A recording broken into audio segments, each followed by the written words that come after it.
First and foremost, it's a very somber day at the Capitol and somber week due to the loss of life of Representative David Brumbaugh. Our hearts are torn, and we're deeply grieved for the family as they have dealing with the situation. That brings our total active number of our body down to 98 from the typical 101. We were glad to hear this week that the zero emission wind tax credit bill was signed into law by the governor. We appreciate her action on those measures, as well as we discussed last week, there would be budget measures introduced and voted on this week, and you saw that in the House of Representatives. We had 5 JCAB measures that came out of committee, 3 of them taken up on the floor this week.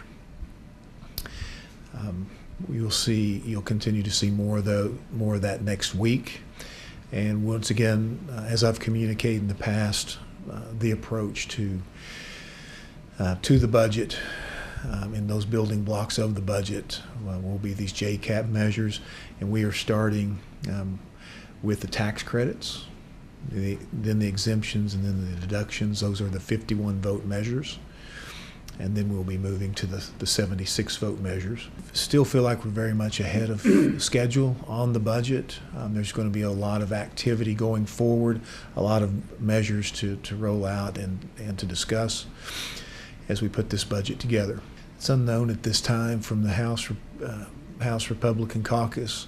I can tell you that there have been discussions from members that want to have discussions about that. We're discussing everything, and once again, it's going to require a consensus and a bipartisan support for anything to pass. The House Majority Caucus stands currently now, after last week's events, at 72 members. And once again, I would reiterate, it takes 76 votes to pass a revenue-raising measure. So we'll continue to have to find consensus on these issues, not with just within. There would have to be a certain amount of support within our caucus for them, as well as bipartisan support with the minority caucus in the House. And then we also have to ensure that the Senate is willing to act on those as well. I think the biggest challenge regarding the cigarette tax or tobacco tax is basically what happened last year. I mean, there was an agreement to move that forward last year, and when the votes came down, we did not have Democratic support for that.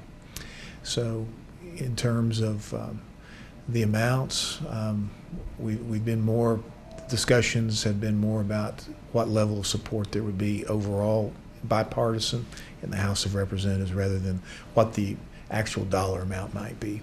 And I will tell you that a teacher pay raise will be in the House's budget. How we pay for that, we know it's $52 million in the first year in that phased-in plan. We can, that may be the piece that's built in. We're still talking with the Senate about alternatives on years 2 and 3. But without talking with you specifically on the detail of what change or what we're going to implement, I can tell you right now, I believe that we believe that years 1 and 3 will be addressed in this year's budget. And we'd like to identify what year 2 would be as well. But at the end of the day, the House of Representatives wants to move forward on a teacher pay raise. And our leadership, having some longevity, we are committed to ensuring, no matter what we select this year, on paying for that first year, and whether we can identify year 2 or 3, we're committed to making sure that it happens. Everything that we've done this year boils down to an affordability question. And on the expense side of the equation, you just have to question everything, look at the dynamics, and adjust appropriately. On the revenue-raising side, I understand there's a different set of dynamics that potentially everybody is interested in. It'd be different points of view. But at the end of the day, you know, we'll have to, what we decide to put forth, you know, we're all in this chamber going to be on a vote, and you're either going to support it or you're not, and we'll see where those votes fall. You know, we're certainly going to take up those issues that we believe have bipartisan support.